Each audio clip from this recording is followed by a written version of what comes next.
The annual conservative political conference known as CPAC is currently underway in Texas, and it's going to be rocking all weekend long, everyone. Get excited. Now, if you're not familiar with CPAC, it is one of the largest and most influential right-wing conferences in the country, and it's typically a pretty good indicator of the current direction of the Republican Party and the broader American conservative movement in the moment, which means that these days it's basically a 4-day-long MAGA rager filled with long-winded, dear leader-like speeches praising Donald Trump and discussions about the right's latest culture war issues and targets. Now, just to give you a sense of the vibes I'm talking about, here are the names of just a few of the sessions this year. Defeating communism, and we mean it. Don't Sharia my Texas. Who worked on that one? Give them a button. Cigars, steaks, and ivermectin, a Maha survival guide.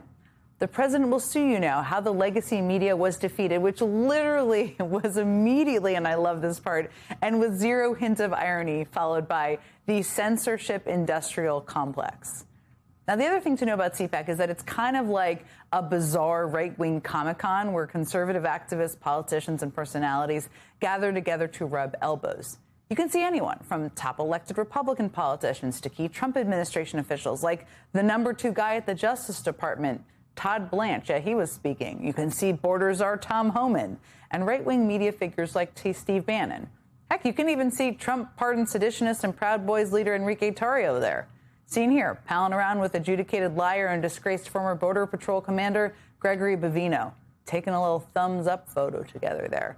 The MAGA fever dream that is CPAC, everyone. That is what it is. But I have to say, things do feel a little different this year. Part of that is probably because Donald Trump himself, who hasn't missed CPAC in a decade, isn't planning on attending. He's going to be hunkered down at Mar-a-Lago this weekend instead, which is a little surprising given his CPAC attendance record. And given the fact that he really misses an opportunity to have a room full of his cult followers clap for him. According to MS Now reporter Rosa Flores, Trump's absence is part of the reason why the halls have been emptier. But even setting aside the fact that Trump's not planning on going, the CPAC crowd has been a little, well, off this year. I mean, take a look at what I mean. Come on, be happy. Be happy, CPAC. I know we kept you up late. How many of you would like to see impeachment hearings? No. That was the wrong answer. Let me try it again. How many of you would like to see impeachment hearings? No. Can someone bring some coffee out for the CPAC? I know. We've got to keep this House majority. Yikes. That did not go as Matt Schlatt planned. They got that one wrong by MAGA standards twice.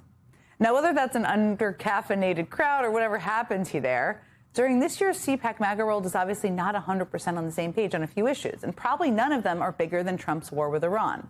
One young Trump voter told the Washington Post he ran on no new wars, there's a new war. He ran on making stuff affordable, stuff's less affordable. I'm less than pleased. That voter even went as far to say, I'm considering not voting in the midterms. I mean, can you blame him? Look, Trump's base is clearly divided right now. The cracks are showing. I mean, just listen to Steve Bannon on the CPAC stage earlier today. We're in the middle of a war right now, or let me say probably the start of a war. The decision in going forward is obviously the commander-in-chief's.